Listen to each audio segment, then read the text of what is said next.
So this video is going to be about some of the challenges that I'm facing with Ida and the ARFID treatment.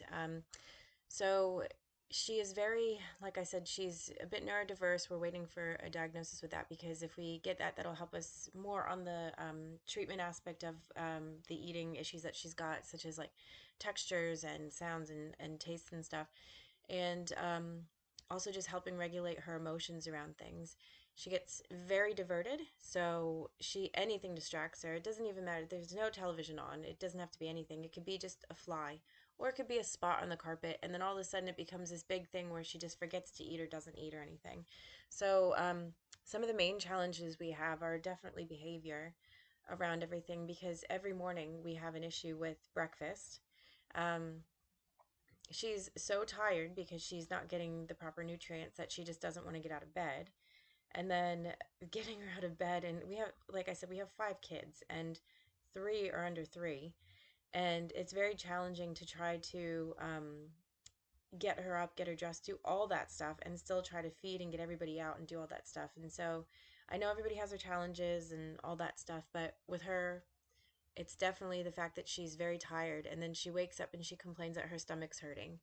And then it's just forever to get her to like sit down and eat her breakfast. And then you sit down, but then she doesn't even eat her breakfast. And you ask her what she wants, or if you take the plunge and say you're just going to make her something because it's something that she liked the day before. Usually she'll sit down and complain and say that she didn't like it. So you'll ask her if she wants something, and then she'll say, oh, well, no, I don't want what you're making, Asacia, which is my oldest. So I'm making her French toast. Do you want French toast? No, I don't want French toast or anything. I hate French toast. So then I go through this hassle of making her something that she says that she'll eat. And then all of a sudden, she sees that her sister has something. She's like, oh, I want that. I want that. But then I go through the trouble of making her that because I still want her to eat. And then she just won't eat it because she says she hates French toast. So it's really hard with the breakfast issue. And then comes to having the drinks now that we have to introduce. And at first she was kind of like, yeah, I'll have a drink. But now she's decided that for whatever reason, she says she's full. She'll have a bite of toast if she has anything. And then she'll say that she's full and she's not taking the drinks. And she's meant to have a drink for like morning tea. And then she's meant to have one after school. Um, but then it's kind of like, okay, I'll take it to school. But then she takes it to school, doesn't drink it. Then we have the issue of her being in school with the food that she has there and everything. Like, she doesn't eat her lunch that I pack her. I pack her all the stuff that she says she's going to eat or that she likes, and then she doesn't eat that. And then sometimes she'll get stuff from other kids, which is candy and lollies, even though they're not meant to share lunches. Or she'll be at school and say that she's starving, and people are under this impression that I'm not feeding her or that she's not getting enough. And so, like I had mentioned before, the teacher actually told me I need to be packing her more food. Um, then she comes home from school and then she complains she's hungry, but she just wants to eat lollies all the time, or she just won't eat anything. And then she won't take her drink, and then comes to dinner.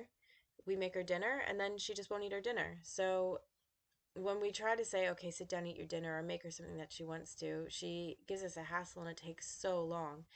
And I actually got to this point the other day because my husband and my oldest daughter go to jujitsu 3 nights a week. So it's just me home making dinner for the twins, feeding the baby, making dinner, separate dinner for her, making dinner for them when they come home, and trying to still pack lunches and do everything. So just busy. And like I said to her, because we don't, not every day of the week we get to sit down together to eat. So gave her food, and I said, okay, well, because she can't stand certain noises. So I said, okay, just because this time I'll let you go into your room and eat and everything. So just make sure you eat and bring it back out when you're done. So I go in her room. I put her in there at 5 o'clock, and she's watching TV or whatever.